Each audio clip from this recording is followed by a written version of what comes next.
ಸಾಮೂಹಿಕ ಮದುವೆಗೆ ರೆಡಿಯಾಗಿದ್ದ 28 ಜೋಡಿಗೆ big shock ಎದುರಾಗಿದೆ. ರಾಜಸ್ಥಾನದ ರಾಜ್ಕೋಟ್ನಲ್ಲಿ ಅಚ್ಚರಿ ಘಟನೆ ಬೆಳಕಿಗೆ ಬಂದಿದೆ. ಮದುವೆ ಆಯೋಜಕರನ್ನ ನಂಬಿ ಕಂಗಾಲಾಗಿಬಿಟ್ಟಿದ್ದಾರೆ ನವ ಜೋಡಿಗಳು. ಮದುವೆ ದಿನವೇ ಹಣದ ಸಮೇತ ಆಯೋಜಕರು ಪರಾರಿಯಾಗಿಬಿಟ್ಟಿದ್ದಾರೆ. ಋಷಿವಂಶಿ ಸಮಾಜದ ಹೆಸರಿನಲ್ಲಿ ಆಯೋಜಿಸಲಾಗಿದ್ದಂಥ ಒಂದು ಕಾರ್ಯಕ್ರಮ ಇದು. ಸುಗಮವಾಗಿ ಮದುವೆ ನಡೆಯುತ್ತೆ ಅಂಥೇಳಿ ಆ ಕುಟುಂಬಗಳು ನಂಬಿದ್ದು. ಪ್ರತಿ ಕುಟುಂಬಗಳು ವಧುವರರ ಪರವಾಗಿ ಆಯೋಜಕರಿಗೆ 40,000 ರೂಪಾಯಿ ಪಾವತಿ ಮಾಡಿದರು.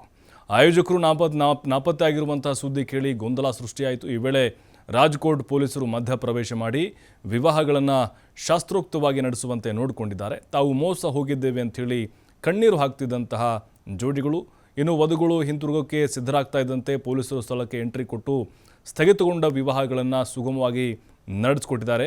ಇನ್ನು ವಂಚನೆ ಎಸಗಿದವರ ವಿರುದ್ಧ ಕಠಿಣ ಕ್ರಮ ಕೈಗೊಳ್ಳಬೇಕು ಅನ್ನುವಂಥ ಒತ್ತಾಯ ಈಗ ಕೇಳಿ ಬರ್ತಾ ಇದೆ.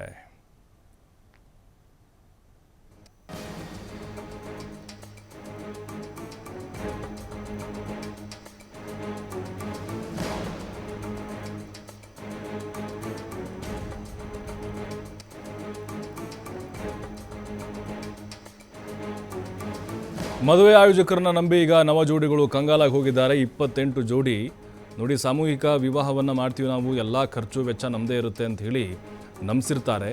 ಬಟ್ ಈಗ ಅದನ್ನೇ ನಂಬಿಕೊಂಡು ಗ್ರ್ಯಾಂಡಾಗಿ ತಮ್ಮ ಸಂಬಂಧಿಕರಿಗೆ, ಸ್ನೇಹಿತರಿಗೆ ಎಲ್ಲರಿಗೂ ಹೇಳಿ ಕರ್ಕೊಂಡು ಬಂದಿದ್ದರು ಅವತ್ತು. ಆದರೆ ಆಯೋಜಕರೇ ಅಲ್ಲಿಂದ ಎಸ್ಕೇಪ್ ಆಗಿದ್ದರು. ಇನ್ನೇನು ಮದುವೆ ನಿಶ್ಚಯ ಆಗಿದೆ, ರದ್ದು ಮಾಡೋದು ಬೇಡ ಅಂಥೇಳಿ ಮಧ್ಯಪ್ರವೇಶ ಮಾಡಿದಂತಹ ಅಧಿಕಾರಿಗಳು ಮತ್ತು ಪೊಲೀಸರು ಶಾಸ್ತ್ರೋಕ್ತವಾಗಿ ಮದುವೆಯನ್ನು ಮಾಡಿ ಮುಗಿಸಿದ್ದಾರೆ. ಪ್ರತಿ ಒಂದು ಕುಟುಂಬದಿಂದ 40,000 ರೂಪಾಯಿಯನ್ನು ಕೊಟ್ಟಿದ್ದರು ಆಯೋಜಕರಿಗೆ. ಅಂದರೆ ಸಾಮೂಹಿಕವಾಗಿ ಮದುವೆ ಮಾಡುವಂಥ ಕಾರ್ಯಕ್ರಮಗಳು ಅಂತ ಹೇಳಿದ್ರೆ ಜಾಸ್ತಿ ಖರ್ಚಾಗಬಾರ್ದು ಅನ್ನುವಂಥ ನಿಟ್ಟಿನಲ್ಲಿ ಪ್ಲಾನನ್ನು ಮಾಡಿಕೊಂಡಿದ್ರು.